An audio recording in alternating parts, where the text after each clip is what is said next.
एक दिन हजरत मोहम्मद सल्लल्लाहु अलैहि वसल्लम ने हजरत फातिमा रदियल्लाहु ताला अन्हा को बुलाकर कहा, ए फातिमा, क्या तुम जानती हो कि इस मदीना में एक लकड़हारे की पत्नी रहती है। वो एक ऐसा अमल करती है जिसके कारण वो तुमसे पहले जन्नत में दाखिल होगी। तब हजरत फातिमा रदियल्लाहु ताला अन्हा ने ये बात सुनकर कहा, अब्बा जान, ये कैसे संभव है? मैं तो जन्नत की सभी औरतों की सरदार हूँ, तो कोई औरत मुझसे पहले जन्नत में कैसे दाखिल हो सकती है?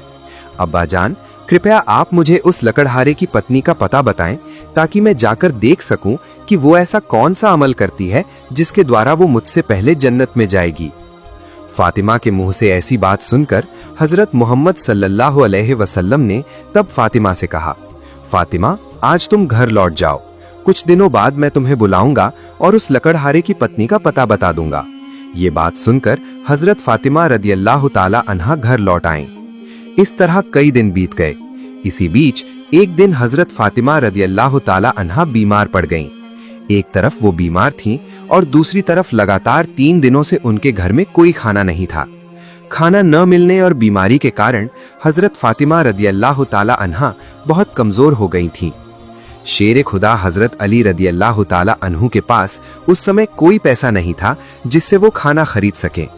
3 दिन बीत जाने के बाद हजरत फातिमा रदियल्लाहु ताला अन्हा ने हजरत अली रदियल्लाहु ताला अन्हु को एक कपड़ा देकर कहा, ऐ मेरे प्यारे पति, आपको शायद याद होगा कि अब्बा जान ने हमारी शादी के समय ये कपड़ा मुझे उपहार के रूप में दिया था।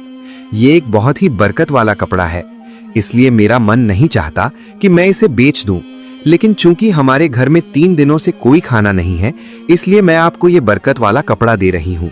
आप इसे बाजार में बेचकर इसके दाम से कुछ खाना खरीद लाएं।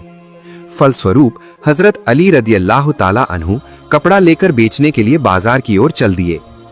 इसके बाद जब वो कपड़ा लेकर बाजार पहुंचे तो उसे बेचने के लिए उन्होंने कई खरीदारों को दिखाया, लेकिन कपड़ा बहुत पुराना होने के कारण कोई इसे खरीदने में दिलचस्पी नहीं दिखा रहा था। इस कारण हजरत अली रदियल्लाहु ताला अन्हु निराश हो गए। तब उन्होंने अल्लाह रब्बुल आलमीन से फरियाद की, ए रब्बुल आलमीन, ये कपड़ा बहुत पुराना है, इसलिए इसे खरीदने के लिए कोई ग्राहक नहीं मिल रहा है। आज 3 दिन हो गए हैं, नबी जी सल्लल्लाहु अलैहि वसल्लम की प्यारी बेटी हजरत फातिमा रदियल्लाहु ताला अन्हा और हसन हुसैन भूखे हैं। ए रब्बुल आलमीन, अगर आज मैं इस कपड़े को बेचकर इसके बदले खाना लेकर घर नहीं जा सका तो आज भी उन्हें भूखा रहना पड़ेगा, इसलिए आप इस कपड़े को खरीदने के लिए कोई ग्राहक भेज दें। हजरत अली रदियल्लाहु ताला अन्हु की इस दुआ के बाद एक ग्राहक आया और उसने उनसे पूछा, ए अली, क्या तुम ये कपड़ा बेचना